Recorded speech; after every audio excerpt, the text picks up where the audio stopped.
Hello friends, स्वागत है आपका अपने यूट्यूब चैनल एग्जाम टॉपर में। फ्रेंड्स, इतिहास के पन्नों में एक और नई घटना दर्ज हो गई है। 20 सितंबर 2023 को 128वें संविधान संशोधन के तहत महिला आरक्षण बिल को लोकसभा में पारित कर दिया गया है। अच्छा, ये घटना इतनी इम्पोर्टेंट क्यों है? क्योंकि ये बिल कई दशकों से अटका पड़ा था और अब 128वें संविधान संशोधन के तहत इसे लोकसभा में पारित कर दिया गया है और ये नए संसद भवन में हुआ है, तो इसलिए ये काफी इम्पोर्टेंट हो जाता है। फ्रेंड्स, ये टॉपिक काफी इम्पोर्टेंट और ट्रेंडिंग है, तो इससे रिलेटेड आज जितने भी क्वेश्चन बन सकते हैं उसे इस वीडियो में हम कंप्लीट करने वाले हैं और साथ ही साथ जितने भी इम्पोर्टेंट पॉइंट बन सकते हैं उनको हम इस वीडियो में कंप्लीट करेंगे। फ्रेंड्स, सभी क्वेश्चन सिलेक्टेड और इम्पोर्टेंट हैं, तो एक भी क्वेश्चन आपको मिस नहीं करना है। तो चलिए देख लेते हैं पहले क्वेश्चन को। फर्स्ट क्वेश्चन है, महिला आरक्षण बिल को पहली बार कौन लाया था? तो एच.डी. देवेगौड़ा की सरकार ने महिला आरक्षण बिल को लाया था, यानी बी राइट आंसर हो जाएगा इसका। आइए इसकी डिटेल देख लेते हैं। महिला आरक्षण बिल 27 साल से अटका पड़ा था। 1996 में एच.डी. देवेगौड़ा की सरकार ने 21वें संविधान संशोधन अधिनियम के तहत इस बिल को पहली बार लाया था।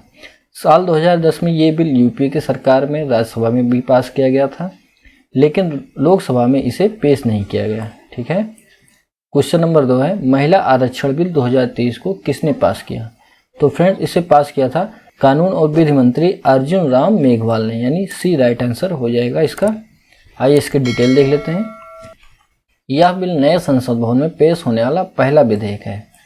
9 सितंबर 2023 को लोकसभा में महिला आरक्षण बिल कानून मंत्री अर्जुन राम मेघवाल द्वारा पेश किया गया।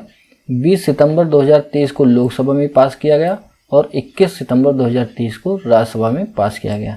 ठीक है फ्रेंड्स, जो नया संसद भवन है उसमें पहला विधेयक कौन पास हुआ? तो महिला आरक्षण बिल 2023 को पास किया गया है। काफ़ी इंपॉर्टेंट है, ध्यान रखनी है आपको। और इसे पास कब किया गया? तो 20 सितंबर 2023 को इसे लोकसभा में पास किया गया और 21 सितंबर को राज्यसभा में पास किया गया। आइए नेक्स्ट क्वेश्चन देखते हैं। महिला आरक्षण बिल को क्या नाम दिया गया है? तो फ्रेंड्स, इसे नाम दिया गया है नारी शक्ति वंदन अधिनियम, यानी ए राइट आंसर हो जाएगा। क्या नाम दिया गया है? नारी शक्ति वंदन अधिनियम। ठीक है। नेक्स्ट क्वेश्चन देख लेते हैं। नए संसद भवन में पेश होने वाला पहला विधेयक कौन सा है? तो फ्रेंड्स, यह है नारी शक्ति वंदन अधिनियम 2023 को नए संसद भवन में पास किया गया। नेक्स्ट क्वेश्चन देखते हैं। महिला आरक्षण बिल 2023 क्या है? तो फ्रेंड्स, यह लोकसभा और विधानसभाओं में महिलाओं के लिए 33% आरक्षण है, यानी बी राइट आंसर हो जाएगा। आइए इसके डिटेल देख लेते हैं। इस विधेयक में लोकसभा और विधानसभाओं में महिलाओं के लिए 33% आरक्षण देने का प्रावधान है, यानी यह बिल कानून बनने से लोकसभा और विधानसभाओं की 1/3 यानी 1/3 सीटें महिलाओं के लिए रिजर्व हो जाएंगी। लोकसभा में अभी 543 सीटें हैं, इनमें से 33% यानी 181 सीटें महिलाओं के लिए होंगी। इसी तरह विधानसभा में जितनी सीटें होंगी उनकी 33% सीटें महिलाओं के लिए रिजर्व हो जाएंगी। 33% आरक्षण के अंतर्गत अनुसूचित जात व अनुसूचित जनजाति के लिए उप आरक्षण का प्रावधान था, लेकिन यह अन्य पिछड़ी वर्ग के लिए आरक्षण का प्रावधान नहीं किया गया था। काफ़ी इंपॉर्टेंट डिटेल है, आपको ध्यान जरूर रखनी है। इसके PDF दे दूंगा, आप हमारे टेलीग्राम चैनल पर जाके PDF डाउनलोड कर सकते हैं। नेक्स्ट क्वेश्चन देख लेते हैं। महिला आरक्षण विधेयक 2023 कौन सा कानून संशोधन विधेयक है? तो ये है 128वां संविधान संशोधन, यानी सी राइट आंसर हो जाएगा। काफी इंपॉर्टेंट क्वेश्चन है, आपको ध्यान जरूर रखनी है। ठीक है। आइए नेक्स्ट क्वेश्चन देख लेते हैं। भारत में नारी शक्ति वंदन अधिनियम 2023 बिल कब लागू होगा? तो फ्रेंड्स, जनगणना और लोकसभा सीटों के परिसीमन के बाद इसे लागू किया जाएगा, यानी डी राइट आंसर हो जाएगा। जनगणना 2021 में होनी थी, लेकिन कोविड की वजह से इसे नहीं किया गया। अब जो है हो सकता है 2024 में ये जनगणना शुरू की जाए। आइए इसकी डिटेल जान लेते हैं। इसे लागू होने में अभी लंबा वक्त लग सकता है। पहले जनगणना होगी, बाद में फिर परिसीमन होगा, तब ये कानून लागू हो जाएगा। यानी 2024 के लोकसभा चुनाव महिलाओं के लिए आरक्षण नहीं है, यानी जो 2024 का लोकसभा चुनाव होगा उसमें महिलाओं के लिए आरक्षण का प्रावधान अभी नहीं है, क्योंकि तब तक कानून लागू नहीं किया जाएगा। जब तक जनगणना नहीं हो जाती तब तक परिसीमन नहीं होगा, और अभी 2021 जनगणना नहीं हुई है। 2024 चुनाव के बाद जनगणना होने की संभावना है। ठीक है। परिसीमन में लोकसभा और विधानसभा क्षेत्रों की जनसंख्या के आंकड़ों के आधार पर सीमाएं तय की जाती हैं। ठीक है। नेक्स्ट क्वेश्चन देख लेते हैं। पंचायती राज संस्थाओं में 73वें संविधान संशोधन अधिनियम 1992 के तहत महिलाओं के लिए कितना आरक्षण अनिवार्य किया गया था? तो फ्रेंड्स ये 1/3 आरक्षण अनिवार्य किया गया था, यानी बी सही आंसर हो जाएगा इसका। आइए इसकी डिटेल जान लेते हैं। इस विधेयक में लोकसभा और विधानसभाओं में महिलाओं के लिए 33% आरक्षण देने का प्रावधान किया गया है, यानी बिल के कानून बनने से लोकसभा और विधानसभाओं की जो सीटें हैं वो 1/3 सीटें महिलाओं के लिए रिजर्व हो जाएंगी। नेक्स्ट क्वेश्चन देख लेते हैं। नारी शक्ति वंदन अधिनियम 2023 बिल कितने साल के लिए वैध होगा? काफी इंपॉर्टेंट क्वेश्चन है, आपको ध्यान जरूर रखनी है, ठीक है। तो ये जो बिल मान्य होगा ये 15 साल के लिए मान्य किया जाएगा, यानी बी राइट आंसर हो जाएगा। आइए इसके कुछ पॉइंट देख लेते हैं। महिला आरक्षण बिल लागू हो जाने के बाद महिला आरक्षण केवल 15 साल के लिए वैध होगा, लेकिन इस अवधि को संसद आगे बढ़ा सकती है। फ्रेंड्स ये संसद के हाथ में है, इसे आगे बढ़ाना है कि नहीं बढ़ाना है, लेकिन ये 15 साल के लिए वैध जरूर रहेगा।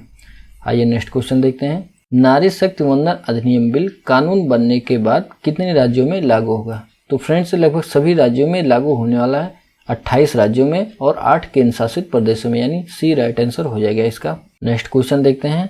अगर केंद्र सरकार के कानून बनने से राज्यों के अधिकारों पर कोई प्रभाव पड़ता है तो ऐसे मामलों में कानून बनने के लिए कम से कम 50% विधानसभाओं की मंजूरी लेनी होगी। यह संविधान के किस अनुच्छेद के तहत आता है? तो फ्रेंड्स ये आएगा अनुच्छेद 368 के तहत, ठीक है। आइए इसके कुछ डिटेल देख लेते हैं। संविधान का अनुच्छेद 68 कहता है कि अगर केंद्र सरकार के कानून से राज्यों के अधिकारों पर कोई प्रभाव पड़ता है तो ऐसे मामलों में कानून बनने के लिए कम से कम 50% विधानसभाओं की मंजूरी लेनी होगी। यानी कि अगर केंद्र सरकार को ये कानून देश भर में लागू करना है तो इसे कम से कम 14 राज्यों में विधानसभाओं से भी पास करना होगा, ठीक है। नेक्स्ट क्वेश्चन देख लेते हैं। महिला आरक्षण बिल के कानून बनने के बाद महिलाओं को किस सदन में लाभ नहीं मिलेगा? ये काफी इंपॉर्टेंट क्वेश्चन है, आप जितना इंपॉर्टेंट कर सकते हैं उतना इंपॉर्टेंट है, ठीक है। तो इस कानून से महिलाओं को किस सदन में लाभ नहीं मिलने वाला है? ये है राज्यसभा और विधान परिषद में, ठीक है। राज्यसभा और विधान परिषद में महिलाओं को इससे कोई लाभ नहीं मिलेगा, लेकिन लोकसभा और विधानसभा में इसको लाभ मिलने वाला है, ठीक है। आइए इसके डिटेल जान लेते हैं। इस बिल से महिलाओं को आरक्षण सिर्फ लोकसभा और विधानसभाओं में ही लाभ मिलेगा, राज्यसभा और विधान परिषद में महिलाओं को आरक्षण नहीं मिलेगा, ठीक है। नेक्स्ट क्वेश्चन देखते हैं। 17वीं लोकसभा में महिला राजनेताओं की संख्या कितनी थी? तो फ्रेंड्स ये थी 78।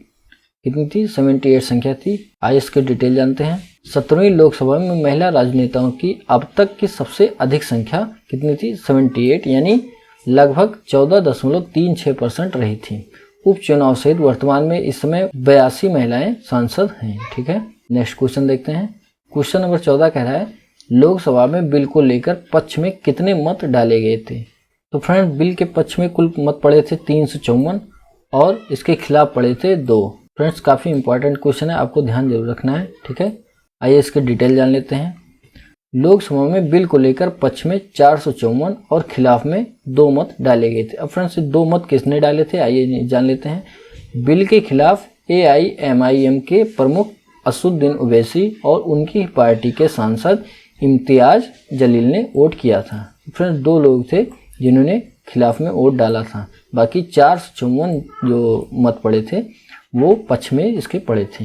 तो फ्रेंड्स ये कुछ इंपॉर्टेंट क्वेश्चन थे जो आपकी परीक्षा के लिए काफ़ी इंपॉर्टेंट है। आप इस वीडियो को देख लेते हैं तो आपसे इस टॉपिक से एक भी क्वेश्चन छूटने वाला नहीं है, क्योंकि हमने इससे सारे क्वेश्चन कवर कर दिए हैं। तो आइए देख लेते हैं आज का क्वेश्चन ऑफ द डे। आज का क्वेश्चन है वर्तमान में विधि और कानून मंत्री कौन है? तो फ्रेंड्स आपको राइट आंसर कमेंट बॉक्स में बताना है और क्वेश्चन का लेवल कैसा लगा ये भी आपको बताना है। तो इसका फ्री PDF डाउनलोड करने के लिए आप हमारा टेलीग्राम चैनल ज्वाइन कर सकते हैं एग्जाम टॉपर 11। और अभी तक आपने हमारा चैनल सब्सक्राइब नहीं किया तो चैनल आप सब्सक्राइब कर सकते हैं। मिलते हैं नेक्स्ट वीडियो में, तब तक के लिए जय हिंद।